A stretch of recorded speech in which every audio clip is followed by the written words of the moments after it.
বর্তমান রাজ্য সরকার এবং মুখ্যমন্ত্রী সম্মাননীয় শ্রী শুভেন্দু অধিকারী, তাকে আমরা ধন্যবাদ জানাচ্ছি।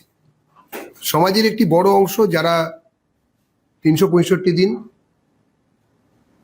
বিভিন্ন সময় স্বাস্থ্য পরিষেবা দিয়ে থাকেন এবং অন্যান্য বহু পরিষেবার সঙ্গে তারা যুক্ত,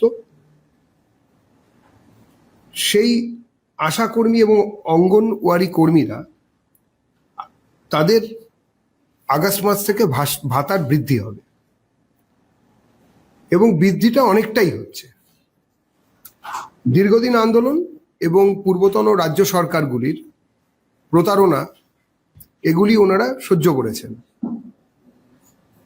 সম্মাননীয় মুখ্যমন্ত্রী শ্রী শুভেন্দু অধিকারী, তিনি এবং তার বাকি ক্যাবিনেটের সম্মাননীয় মন্ত্রিমণ্ডলী, তারা সবাই মিলে এই সিদ্ধান্ত নিয়েছেন।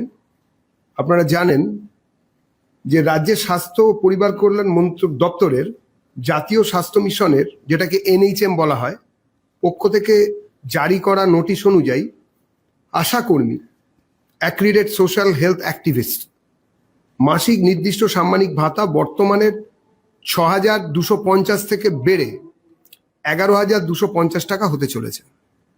অর্থাৎ তাদের ভাতা প্রতি মাসে বৃদ্ধি পাচ্ছে 5,000 টাকা। এছাড়াও পারফরমেন্স ভিত্তিক যে ইনসেন্টিভ, সেটাও তারা পাবেন। প্রায় দ্বিগুণের কাছাকাছি তাদের ভাতা বৃদ্ধি হলো। অঙ্গনওয়াড়ি কর্মীদের ক্ষেত্রে কি হচ্ছে? অঙ্গনওয়াড়ি কর্মীরা কেন্দ্রীয় প্রকল্পের আওতায় 4,500 টাকার সঙ্গে রাজ্য সরকারের বর্ধিত অতিরিক্ত 9,500 টাকা পাবেন। সব মিলিয়ে 14,000 টাকা সাম্মানিক পাচ্ছেন তারা মাসিক। এটাও একটা লম্বা লাফ, উল্লম্ফন। অন্যদিকে অঙ্গনওয়াড়ি সহায়িকারা কেন্দ্রীয় প্রকল্পের আওতায় থাকা 2,250 টাকা সাম্মানিক ভাতার সঙ্গে রাজ্য সরকারের বর্ধিত অতিরিক্ত 9,550 টাকা পাবেন।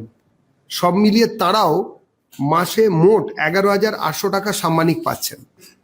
বিপুল পরিমাণ আশা কর্মী এবং অঙ্গনওয়াড়ি কর্মী এবং অঙ্গনওয়াড়ি সহায়িকা, তাদের এই যে টাকা, তাদের ভাতা যে বৃদ্ধি হলো, সেই বৃদ্ধির ফলে সমাজের প্রান্তিক স্তরে যারা পরিষেবা দেন রাজ্য সরকারের পক্ষ থেকে, স্বাস্থ্য দপ্তরের বিভিন্ন বিষয়কে তারা সামনে নিয়ে যান, তাদের এই ভাতা বৃদ্ধি শুধুমাত্র সাধারণ ভাতা বৃদ্ধি নয়, তাদের কর্মক্ষমতা এবং কাজের প্রতি তাদের ডেডিকেশন, তাদের জীবনযাত্রার মান ইত্যাদি পরিবর্তিত হবে। ফলত এই পুরো ব্যবস্থাটাই একটা নতুন দিশা দেখবে।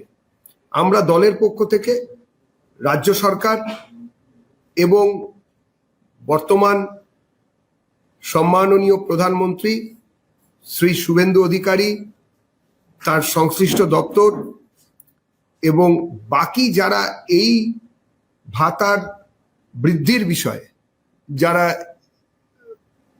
এই কাজগুলো এগিয়ে নিয়ে গিয়েছেন, যার জন্য 1 আগস্ট থেকে এই বর্ধিত হারে ভাতা কর্মীরা পাবেন, তাদের সবাইকে তাদের এই সিদ্ধান্তকে আমাদের দলের পক্ষ থেকে স্বাগত জানাচ্ছি।